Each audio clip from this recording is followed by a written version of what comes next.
Hey guys, tonight we're heading into the grime-caked, stink-soaked underbelly of Victorian London.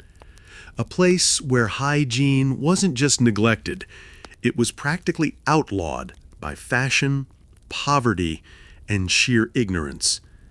You're about to walk through streets that smell like fermented despair, dodge airborne chamber pot contents, and maybe, just maybe, try not to gag when you realize what's squishing under your boots. You probably won't survive this, but let's pretend you do. So, before you get comfortable, take a moment to like the video and subscribe, but only if you genuinely enjoy what I do here. And while you're at it, drop your location and local time in the comments. I love seeing where you're listening from. Now, dim the lights, maybe turn on a fan for that soft background hum, and let's ease into tonight's journey together. You step outside and immediately regret it. The air hits you like a slap, thick, sour, and strangely warm. It smells like someone boiled cabbage, old socks, and a hint of despair.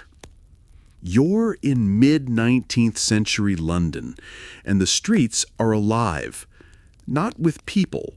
Well, yes, with people, but also with waste, rats, and a kind of ambient suffering that clings to your clothes.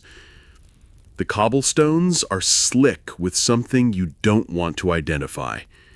You sidestep a puddle that might be rainwater, might be horse urine, might be something worse. You don't ask, you just keep walking. Historians still argue whether the stench of Victorian cities was truly unbearable or simply normalized by the people who lived there. Some accounts describe the air as thick with rot, while others suggest that Londoners developed a kind of olfactory immunity. You're gagging. You pass a butcher shop. The meat hangs in the open air, flies dancing across it like it's a buffet. A woman buys a slab and tucks it into her apron. You wonder how long it'll last. You wonder how long she'll last.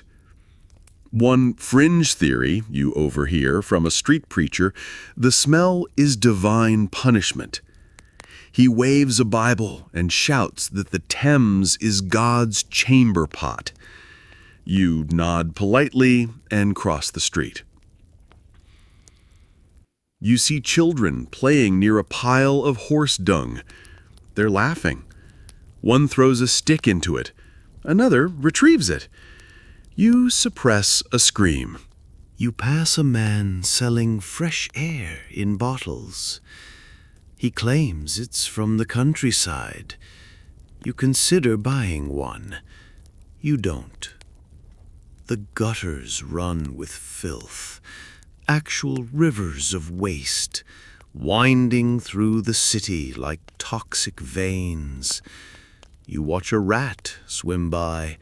It looks healthier than most people you've seen today.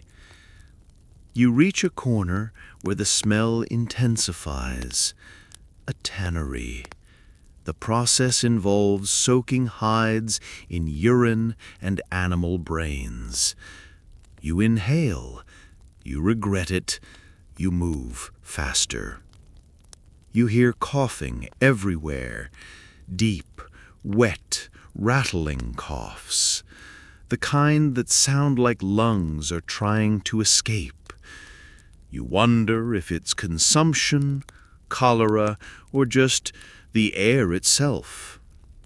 You pass a bakery. The bread smells good. You smile. Then you see the baker wiping his nose with his sleeve and kneading dough with the same hand. You keep walking. You reach the Thames. It looks like soup, not the good kind. The kind made from regret, sewage, and industrial runoff. You stare at it. It stares back. You begin to understand that in Victorian London, filth isn't a nuisance, it's a lifestyle. It's baked into the bricks, soaked into the soil, and perfumed into the air. You stop trying to avoid it. You start trying to survive it. And for a moment, you wonder if you'll ever feel clean again. You wake up in a narrow, damp room with peeling wallpaper and a smell that's somewhere between mildew and old stew. You stretch, yawn, and immediately regret it. The chamber pot under your bed is full again. You pick it up carefully, trying not to slosh. You open the window. You tip it. Splash. It hits the cobblestones below with a wet thud. You hear someone shout, "You don't look." That's just how mornings begin here. Historians still argue whether the practice of emptying chamber pots directly into the street was universal or mostly confined to poorer neighborhoods.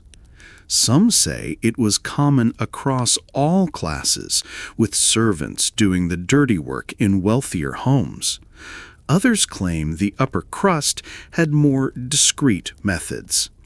You just know you're dodging airborne waste like it's a sport.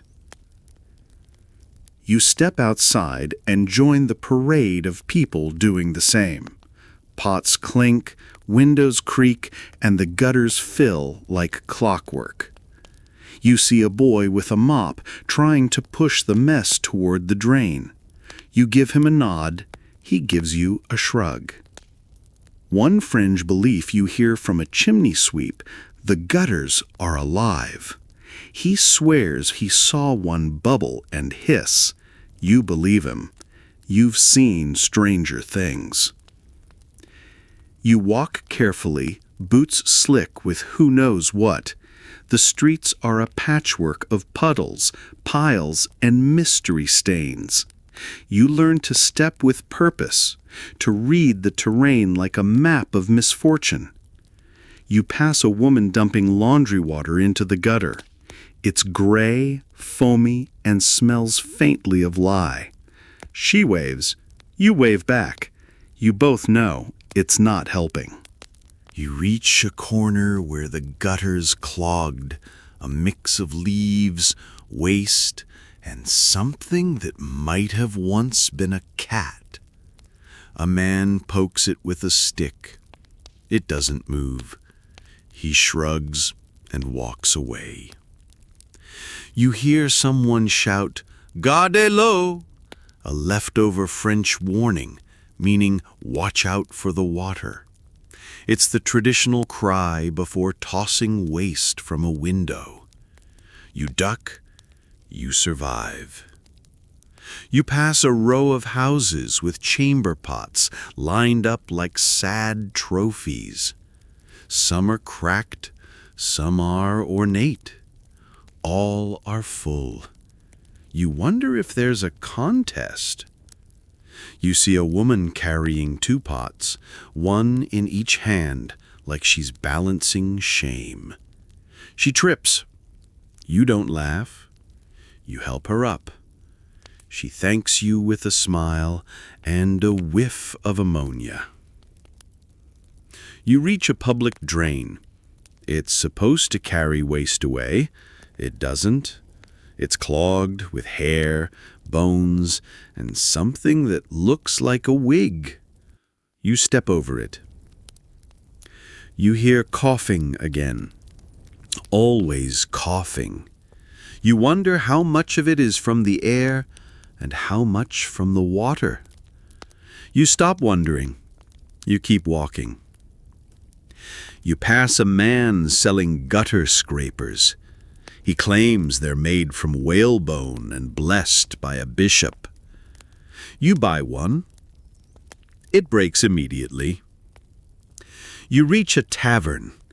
The smell of ale almost masks the stench outside. Almost. You step in, order a drink, and sit near the window. You watch the street. You watch the pots. You watch the people.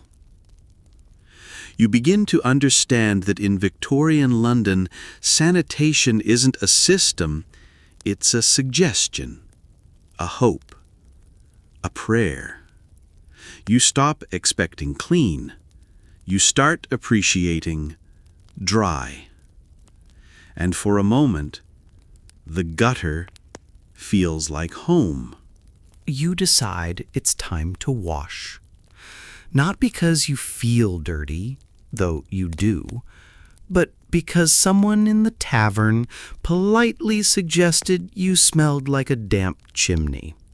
You take the hint.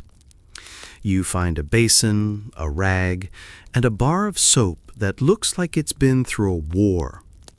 It's gray, cracked, and smells faintly of ash and something medicinal. You sniff it. You regret it. You dip the rag in lukewarm water and begin.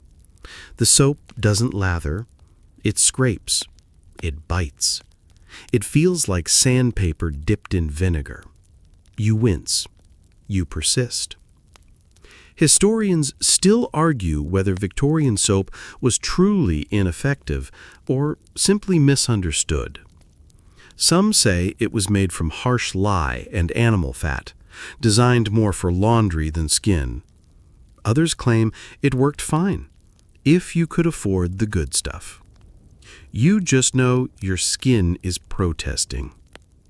You scrub your arms. They turn red.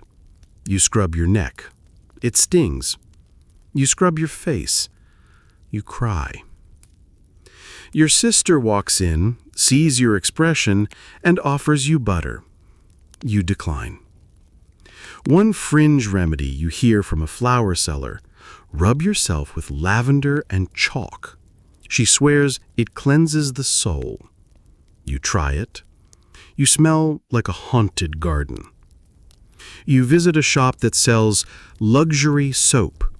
It's wrapped in paper and costs more than dinner. You sniff it. It smells like roses and denial. You buy it. You use it. It still hurts. You learn that bathing isn't about comfort, it's about survival. You grit your teeth and scrub. You hum a tune to distract yourself. You invent lyrics. Soap so cruel, scrape me clean, leave me raw, but smell serene. You hear of people using ashes and urine to clean clothes. You wonder if that's better than this. You decide it's a tie. You try washing your hair. The soap tangles it into knots. You rinse. It doesn't help. You comb. You cry again.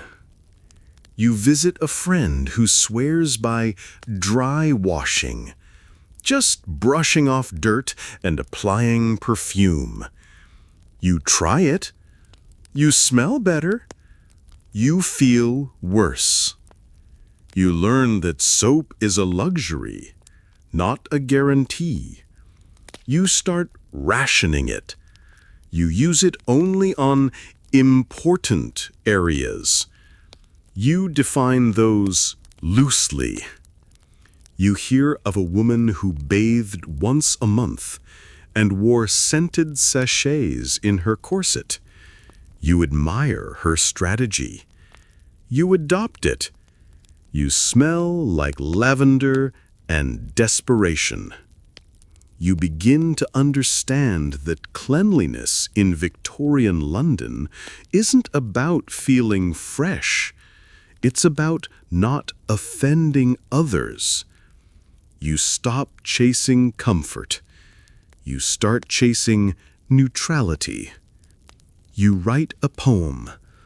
Soap so sharp, scent so faint. Scrub away what I can't paint. Let me pass without a sneeze, and maybe earn a moment's ease. You hang it near the basin. And for a moment, the sting feels like progress. You decide to visit a public bathhouse, not because you're feeling sociable, but because your basin routine has left you with patchy cleanliness and a lingering sense of defeat. You pack a towel, a coin, and a prayer. The bathhouse is down a narrow alley, marked by steam and the faint sound of splashing. You step inside and immediately question your life choices. The room is humid, crowded, and smells like a stew made from soap, sweat, and mildew. You pay the attendant, who hands you a key and a warning. Don't drink the water. You nod. You weren't planning to. Historians still argue whether Victorian public baths were effective hygiene solutions or just communal cesspools. Some say they were revolutionary, offering the working class access to cleanliness. Others claim they were breeding grounds for disease, especially when the water wasn't changed often. You just know you're about to bathe in someone else's yesterday. You find your cubicle. It's small, tiled, and contains a tub that's seen better centuries. You fill it with warm water. It's not hot. It's not clean. It's not comforting. You step in anyway. One fringe belief you overhear from a fellow bather: the steam opens your soul. He's sitting cross-legged in his tub, eyes closed, humming. You try it too. You feel dizzy. You begin scrubbing. The soap still hurts. The water turns cloudy. You try not to think about it. You focus on your knees. They deserve better. You hear laughter from the communal pool. A group of children splash each other, oblivious to the grime. You smile. You envy them. You see a man shaving beside his tub. He uses a straight razor and a shard of mirror. He nicks himself. He doesn't flinch. You decide not to shave. You learn that privacy is a myth here. People walk past your cubicle, glance in, nod. You nod back. You stop caring. You hear someone singing, a woman with a voice like honey and gravel. She's washing her hair with rainwater she brought herself. You admire her foresight. You try rinsing. The water doesn't cooperate. You stand, dripping, and wrap yourself in your towel. It's damp. You sigh. You visit the drying room. It's warm, crowded, and smells like wet wool. You sit beside a man who offers you a biscuit. You accept. You don't ask why he brought snacks. You hear of a bathhouse where the water is scented with herbs. You dream of it. You doubt it exists. You begin to understand that bathing in Victorian London isn't about feeling clean, it's about feeling slightly less filthy. You stop aiming for sparkle. You start aiming for survivable. You write a song. Steam and splash, rinse and pray, let the grime drift far away. In this tub of shared despair, I find a breath of cleaner air. You hum it on the way home. And for a moment, the bath feels like rebirth. You decide to dress properly, not just for warmth, but for respectability. You lay out the garments: chemise, drawers, Corset, petticoats, bodice, skirt. It looks like you're preparing for battle. You are. You start with the drawers. They're open at the crotch, split like a curtain at a puppet show. You blink. You ask your sister if this is normal. She nods. Makes chamber pot visits easier. You nod back. You don't ask further questions. Historians still argue whether split-crotch drawers were universally worn or mostly favored by certain classes. Some say they were practical for hygiene and modesty. Others claim they were a nightmare for warmth and dignity. You just know you feel exposed. You pull on the chemise. It's thin, scratchy, and smells faintly of starch. You add the corset. You tighten the laces. You regret everything. Your ribs protest. Your lungs file a complaint. You stand straighter. You breathe shallower. One fringe theory you hear from a seamstress: corsets realign your soul. She claims they force moral posture. You believe her. You feel morally compromised. You add petticoats. Layers upon layers. You feel like a walking cake. You try to sit. You fail. You try again. You succeed, but only just. You add the bodice. It's stiff, structured, and designed to make you look like you've never eaten a biscuit. You miss biscuits. You add the skirt. It swishes. It traps heat. It collects dust. You feel regal and ridiculous. You wrap the shawl. You look in the mirror. You see someone who could attend tea with the Queen, or faint halfway there from restricted airflow. You try walking. Your stride shortens. Your hips adjust. You learn to glide. You feel like a swan in a straitjacket. You hear of women fainting regularly.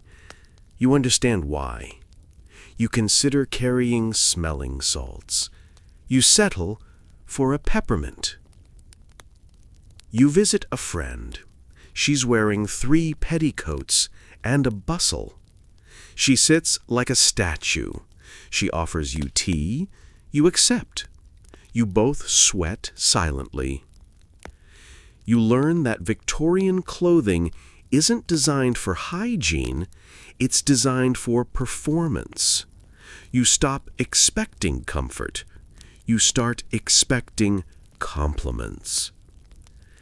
You hear of a woman who wore the same corset for a year. She claimed it shaped her destiny. You wonder what shape that was. You begin to understand that dressing in Victorian London is an act of endurance. You stop chasing ease. You start chasing elegance. You write a limerick. There once was a corset so tight, it squeezed me from morning to night. I walked like a ghost, drank tea by the post, and dreamed of pajamas with delight. You recite it while removing your corset, and for a moment the layers feel like armor. You sit at the vanity, staring at your reflection. Your hair is a tangled monument to survival, dusty, oily, and vaguely shaped like a bird's nest. You pick up a comb and begin the daily ritual of tugging, wincing, and muttering apologies to your scalp. Victorian hair care isn't about shine or bounce. It's about not attracting lice. You're losing that battle. You sprinkle some starch into your roots. It's the closest thing to dry shampoo you've got. It smells like flour and denial. You pat it in, hoping it absorbs something. It mostly makes you look powdered, like a ghost who's been baking. Historians still argue whether Victorian women truly avoided washing their hair or it simply did so infrequently due to the lack of plumbing and harsh soaps. Some say weekly rinses were common among the wealthy. Others claim monthly or seasonal washes were the norm. You just know your hair hasn't seen water in a fortnight. One fringe remedy you hear from a wig maker: soak your hair in gin to kill lice. You try it. You smell like a party and feel like a mistake. You braid your hair tightly, not for style, for defense. Lice prefer loose strands. You add a ribbon. You feel victorious. You hear scratching, not from you, from your sister. She's combing her hair with a fork. You don't ask. You offer her the gin. You visit a friend who swears by pomade. It's thick, greasy, and smells like beeswax and ambition. She applies it with a spoon. Her hair shines. Her pillow suffers. You try it. Your hair becomes a helmet. You knock on it. It echoes. You hear of a woman who wore her hair in a bun so tight it gave her headaches. She claimed it kept the lice out. You believe her. You try it. You cry. You learn that hair isn't just fashion, it's a battleground. You stop aiming for beauty. You start aiming for containment. You visit a barber. He offers you a tonic made from vinegar and herbs. You apply it. Your scalp tingles. You smell like salad. You hear of people shaving their heads entirely. You consider it. You decide to wait until spring. You write a haiku. Braids like fortress walls. Lice siege every sleeping strand. Gin is my sword now. You hang it near your comb. You begin to understand that Victorian hair care is less about glamour and more about survival. You stop chasing curls. You start chasing peace. And for a moment, your scalp feels safe. You wake with a taste in your mouth that can only be described as Victorian. It's a mix of stale air, last night's cabbage, and something vaguely metallic. You decide it's time to brush your teeth. You reach for the tin of tooth powder. It's gritty, gray, and smells like chalk and regret. You dip your brush, a stiff, bristled thing that looks like it was made for scrubbing floors, into the powder. You begin. The sensation is less minty freshness and more sandpaper on enamel. You wince, you persist. Historians still argue whether Victorian dental hygiene was truly barbaric or simply primitive by modern standards. Some say tooth powders made from charcoal, brick dust, and crushed shells were effective in removing plaque. Others claim they did more harm than good, eroding enamel and causing long-term damage. You just know your gums are bleeding. One fringe recipe you hear from a traveling apothecary: mix soot with honey and rub it on your teeth. You try it, you taste despair. You visit a friend who swears by salt and baking soda. Her teeth are white, Her breath smells like a shipyard. You try it. You cry. You hear of people using urine as a mouth rinse. You don't try it. You don't ask questions. You learn that toothbrushes are often shared. You decline. You carve your own from a twig. You feel resourceful. You feel splintered. You visit a barber surgeon for a toothache. He offers you a shot of gin and a pair of pliers. You decline. You chew on clothes instead. You feel medieval.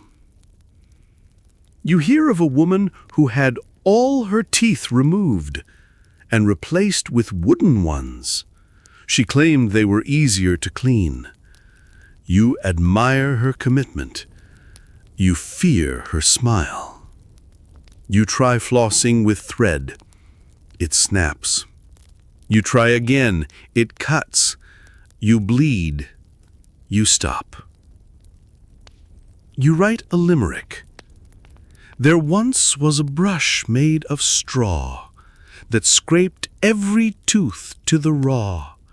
With powder of brick, it worked like a pick and left me in awe and in flaw. You recite it while rinsing with vinegar. You begin to understand that Victorian dental care isn't about comfort. It's about grit, literal grit. You stop chasing sparkle. You start chasing survival. You smile in the mirror. It's crooked, painful, and oddly proud.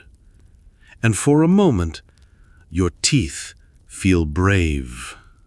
You crawl into bed, exhausted, wrapped in layers of wool, linen, and the faint hope of sleep. The mattress is lumpy, the sheets are damp, and the pillow smells like someone else's dreams. You close your eyes. You itch, you scratch, you sigh.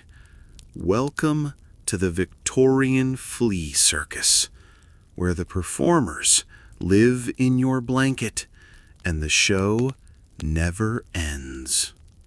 You light a candle and inspect the sheets. Tiny black specks scurry away from the flame. You squint. Fleas. Maybe lice? Possibly both. You flick one off. It flicks back. You lose. Historians still argue whether pest infestations were considered normal or shameful in Victorian homes. Some say fleas were so common they were joked about in polite society. Others claim they were a sign of poverty and neglect. You just know you're sharing your bed with a cast of thousands. One fringe remedy you hear from a chimney sweep: sprinkle tobacco ash in your sheets. He swears it drives out the bugs. You try it.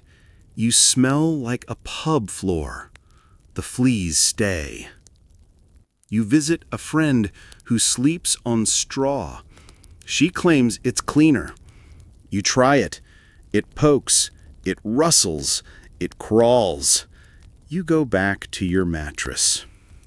You hear scratching from your sister's room.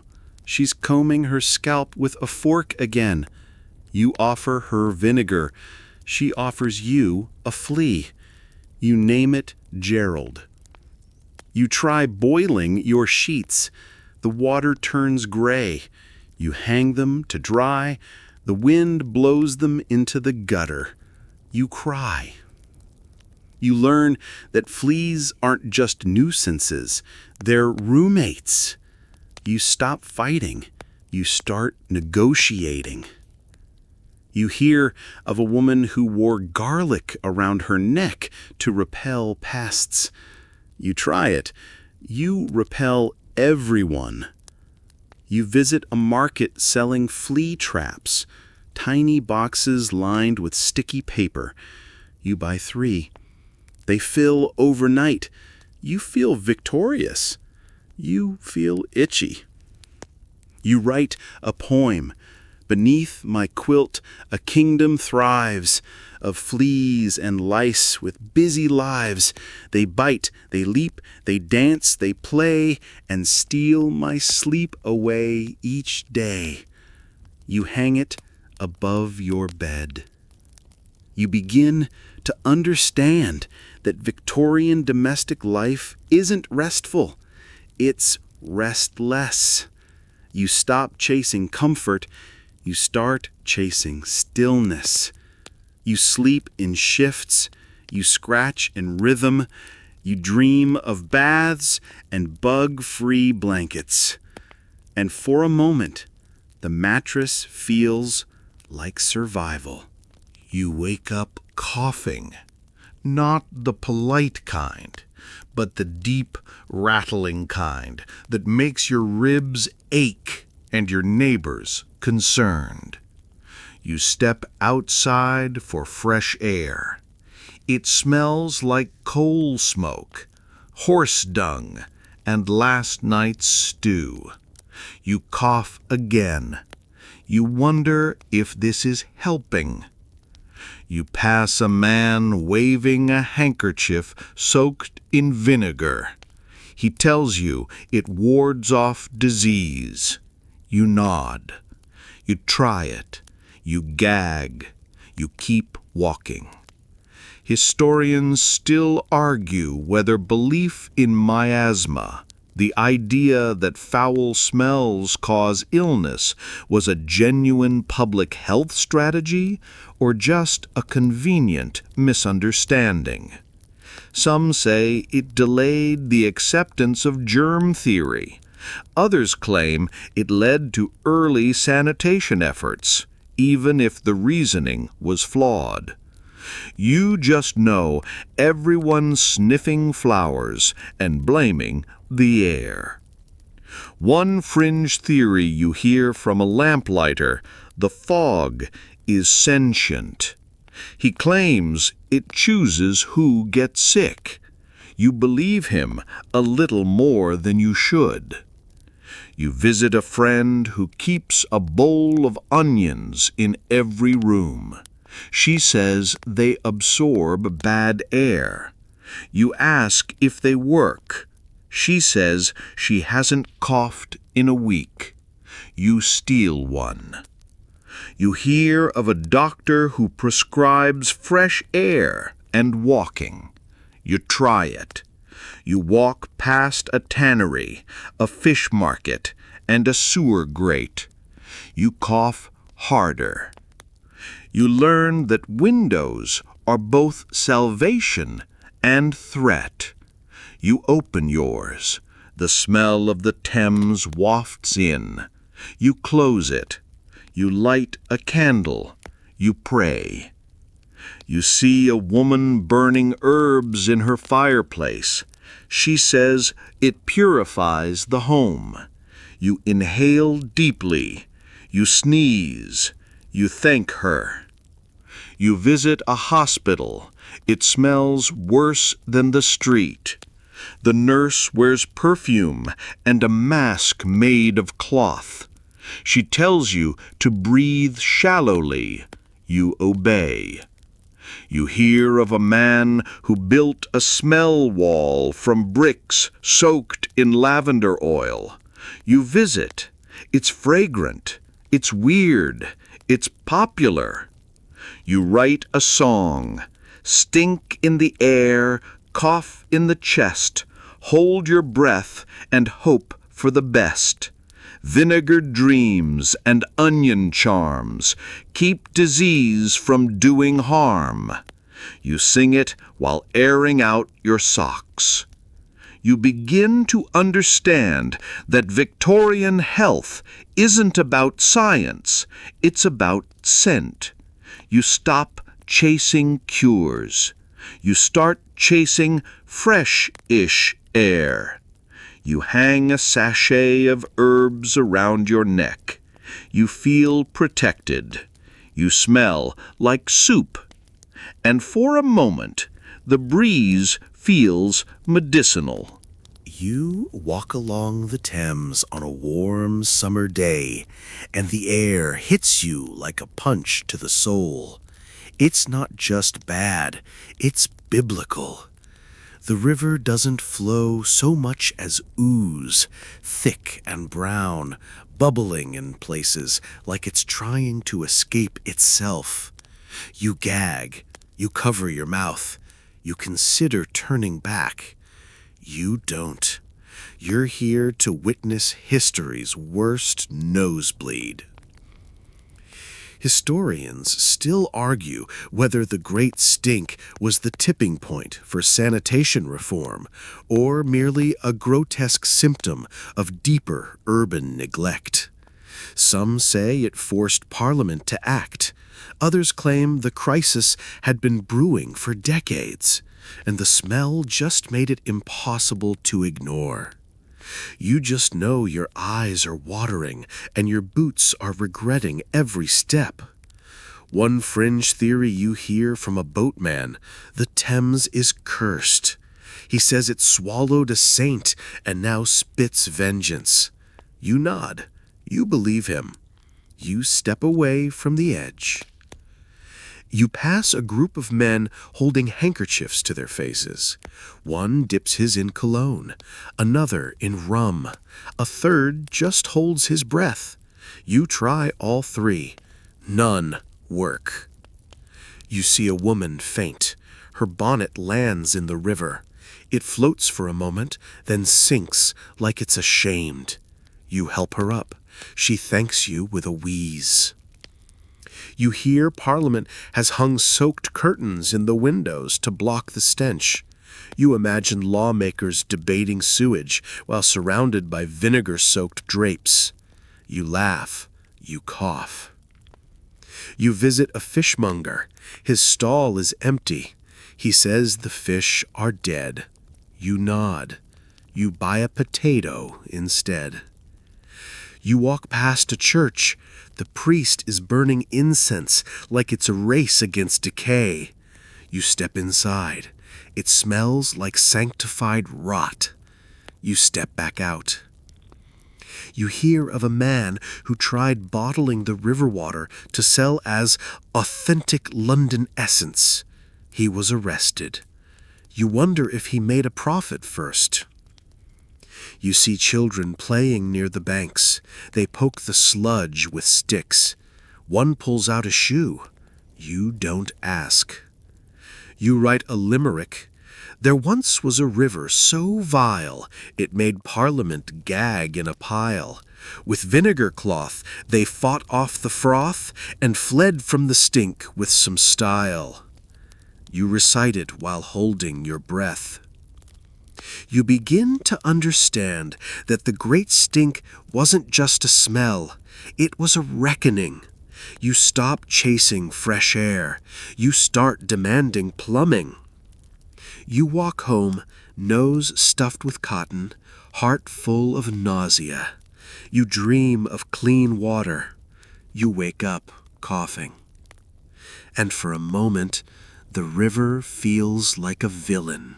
You wake to the sound of construction, clanging, shouting, the rhythmic thud of progress. You step outside and see men in waistcoats and boots, digging trenches, laying bricks, and arguing over blueprints. At the center of it all stands a man with a mustache that could command a battalion. Joseph Bazalgette, civil engineer, sewer savior. You nod respectfully. He nods back. You feel cleaner already. Historians still argue whether Bazalgette's sewer system was the single most important public health reform of the Victorian era or simply the most visible. Some say it saved thousands of lives. Others claim it was part of a broader sanitation movement. You just know the streets smell better and your boots are less afraid. One fringe rumor you hear from a bricklayer. Bazalgette's plans were divinely inspired. He claims the measurements came to him in a dream. You believe him. You've seen the river. You watch the workers lower massive pipes into the ground.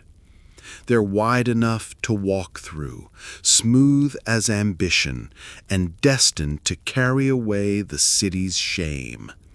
You cheer quietly. You visit a pump station. It's loud, steamy, and smells like victory. The machinery hums like a hymn. You touch a valve. You feel powerful.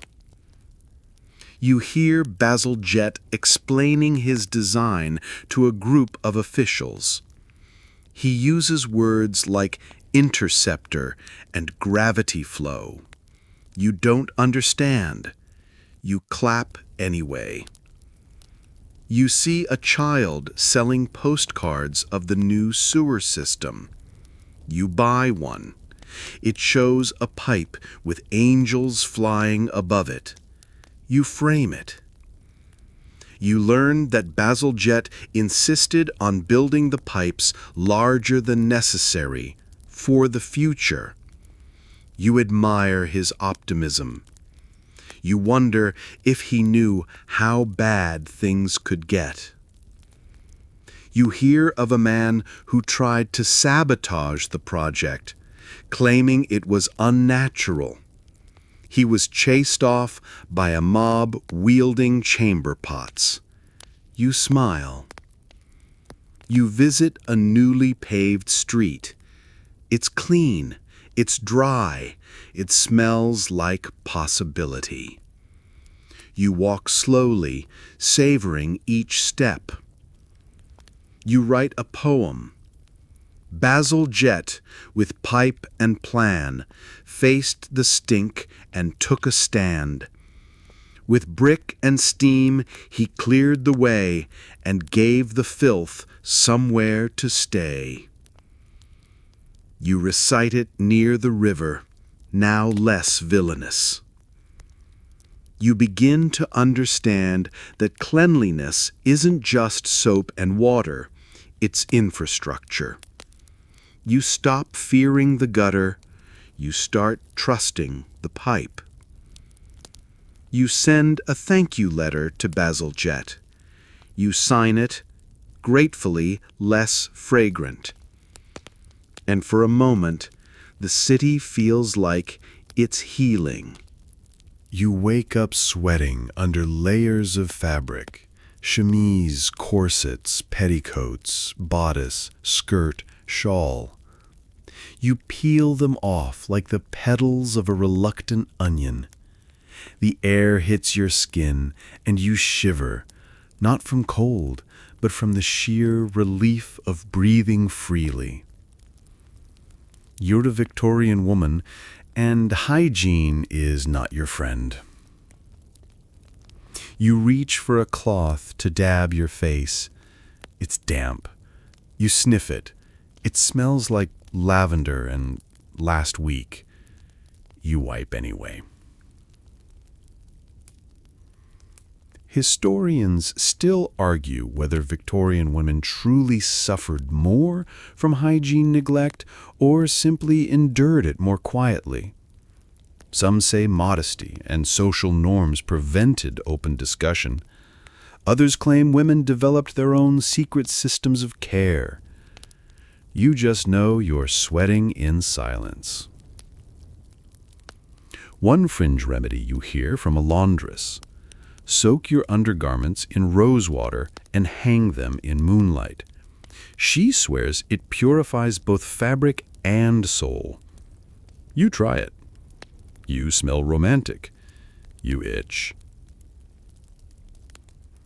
You visit a friend who wears sachets of herbs in her corset. She says it masks odor and wards off evil. You ask what kind of evil. She says men. You nod. You hear of menstrual cloths washed in secrecy, dried behind curtains, and reused until threadbare. You try making one. It leaks. You cry. You learn that menstruation is a topic wrapped in shame.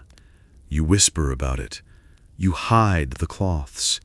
You pretend it doesn't exist. You bleed anyway. You wear split-crotch drawers and hope for airflow. You get drafts. You get judgment. You get used to it. You hear of women fainting from heat and tight lacing. You understand. You carry smelling salts. You use them often. You visit a public bath. The women's section is smaller, colder, and smells like compromise. You bathe quickly. You dry slowly. You dress reluctantly. You write a poem. Layers trap the sweat and sigh, modesty wrapped in reasons why. We bleed, we breathe, we bear the weight, and whisper hygiene to fate. You tuck it into your corset. You begin to understand that Victorian women's hygiene isn't about cleanliness, it's about concealment. You stop chasing freshness. You start chasing dignity. You invent a ritual. Lavender rinse, mint sachet, silent scream. You repeat it daily. And for a moment, the layers feel lighter. You're called to assist a birth, not because you're trained, but because you're nearby and breathing. The midwife arrives with a satchel of cloths, a bottle of gin, and hands that haven't seen soap since last Sunday. You swallow your fear. You step inside. The room is dim, damp, and smells like sweat, iron, and something ancient. The mother lies on a straw mattress, gripping the sheets, eyes wide with pain and determination. You offer her water. She drinks. She screams. You hold her hand. Historians still argue whether Victorian childbirth was more dangerous due to poor hygiene or lack of medical knowledge. Some say midwives were skilled but under-equipped. Others claim doctors introduced more infections than they prevented. You just know the room feels like a gamble. One fringe belief you hear from the midwife: birth is a spiritual purge. She says the pain cleanses the soul. You nod. You don't argue. You pass her a towel. You watch her prepare. She wipes her hands on her apron.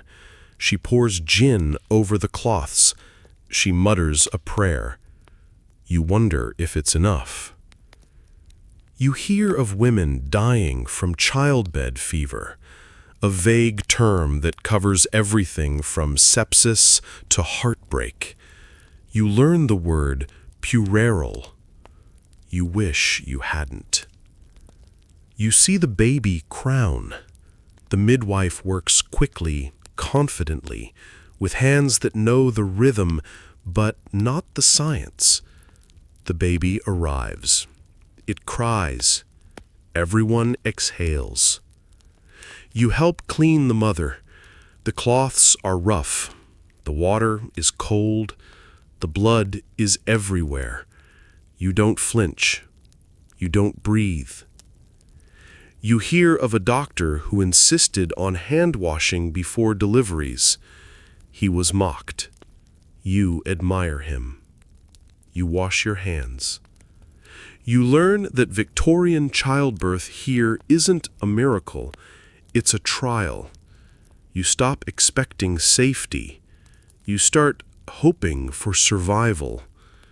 You write a lullaby, born in straw and candlelight, held in hands not wholly right. Cry your song, breathe your air. You're here, you're whole, you're rare. You sing it to the baby. You begin to understand that Victorian birth isn't about celebration, it's about endurance. You stop chasing comfort, you start chasing breath. You leave the room, hands trembling, heart full. You light a candle, you whisper thanks, and for a moment, the silence feels sacred. You're asked to clean the upstairs room, the one with the cracked mirror and velvet curtains that smell of mildew and perfume. You climb the stairs slowly, bucket in hand, heart unsure. The mirror is old, not antique, just tired. Its silver backing is mottled, its frame chipped, but it holds secrets. You see them when you wipe the glass. You see her, Marianne, adjusting her bodice, smoothing her hair, practicing a smile that doesn't belong to her. She doesn't notice you. She's watching herself, or someone she used to be. Victorian brothels rarely had true privacy. Mirrors were tools for seduction, for surveillance, for self-deception. You learn that some madams installed two-way mirrors. You wonder if this one ever did. You clean the glass. You see yourself. You don't recognize the person looking back. You hear stories. Clients who demanded eye contact through the mirror. Women who whispered confessions to their reflections. A girl who swore the mirror showed her future. She disappeared a week later. You find a lipstick mark on the corner. You leave it there. You learned that mirrors in brothels were rarely just decoration. They were stage props. They multiplied desire. They fractured identity. They made the room feel larger, fuller, more alive. You ask Marianne if she likes the mirror. She shrugs. "It lies," she says. "But sometimes I need it to." You understand. You polish the frame. You find initials carved into the wood, L and M. You wonder who they were. You wonder if they ever looked into the glass and saw something worth keeping. You hear of a woman who smashed a mirror after a bad night. 7 years bad luck, they said. She said she'd already had 10. You learn that some girls avoid mirrors entirely. Too much truth. Too much distortion. You write a note. "Mirror, mirror, cracked and worn, show me not the face I've borne. Show me strength, show me grace, show me how to leave this place." You tuck it behind the frame. You leave the room. You don't look back. But the mirror does. You're told to empty the basin, the one beneath the bed in the red room. You don't ask what's in it. You already know. It's heavy, sloshing. The color is deep, almost black. You carry it carefully, like it might speak. Victorian brothels didn't have plumbing. Waste was managed by hand. You learn that blood was the most common thing you carried, more than water, more than gin. You hear whispers. She bled too much. He liked it rough. It wasn't her first time, but it felt like it. You stop asking questions. You learn to tell the difference between menstrual blood, miscarriage, and violence. You wish you couldn't. You pour the basin into the alley drain. It steams in winter. It smells like iron and secrets. You hear of a girl who bled for 3 days after a back alley abortion. She lived. She never spoke again. You learn that blood in the brothel isn't just bodily, it's emotional.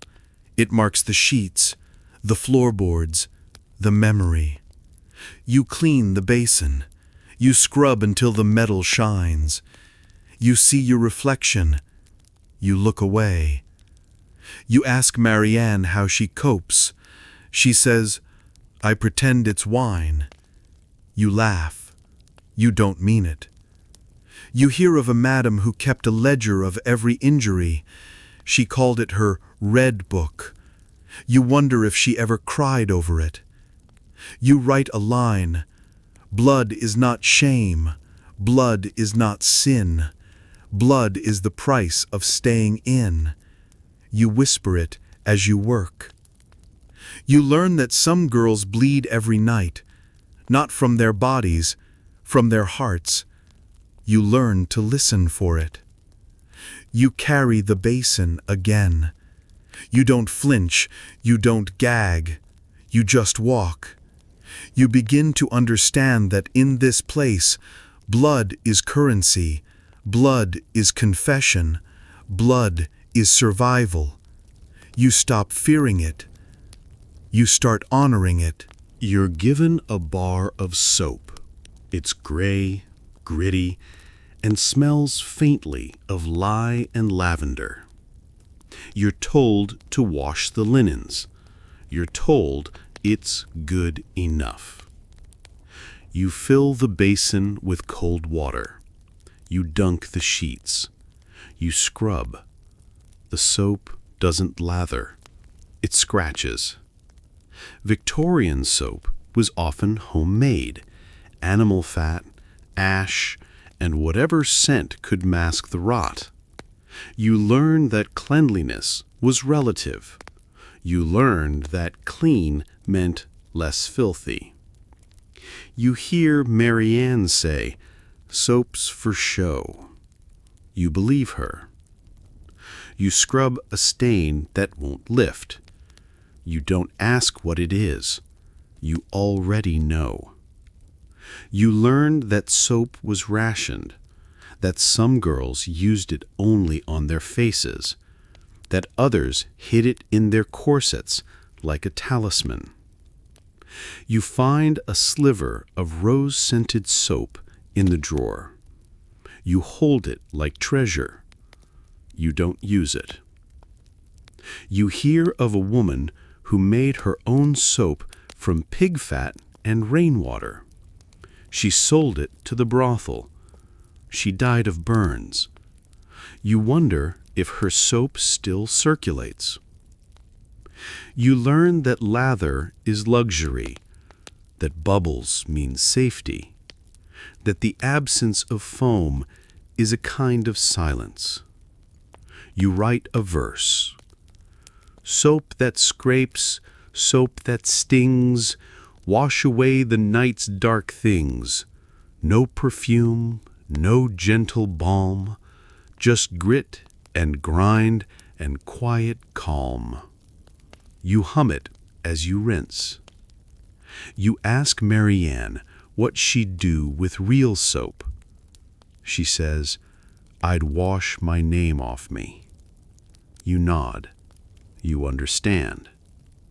You learn that some girls never wash the same way twice, that ritual matters, that scrubbing is sometimes prayer.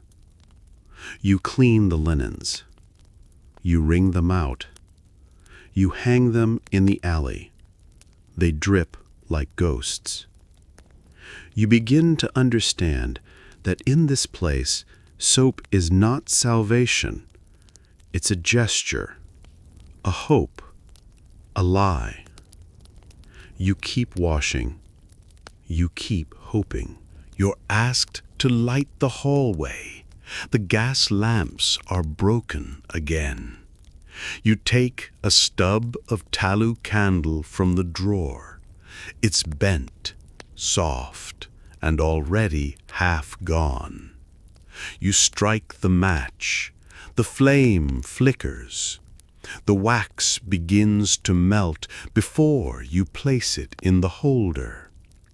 Victorian brothels relied on candlelight, cheap, dim, and fleeting. You learn that darkness was both shield and stage, that shadows were currency. You hear Marianne say, "Men look kinder in candlelight." You believe her. You place the candle on the sill. It casts a glow that softens the cracked wallpaper, the stained floorboards, the tired faces. You learn that candles were rationed like soap, that some girls stole them, that others saved the stubs like relics. You find a drawer full of burned-out wicks. You wonder who kept them. You wonder why. You hear of a girl who lit 3 candles every night, one for who she was, one for who she pretended to be, and one for who she hoped to become. You never met her, but you remember her flame. You write a final line. Candle low, candle thin, burn away what's worn within. Leave the dark, leave the ache, let the morning gently break. You whisper it to the flame. You watch the wax pool. You watch the wick bend. You watch the light shrink. You learn that in this place candles are more than light. Their time, their memory, their mercy. You let it burn.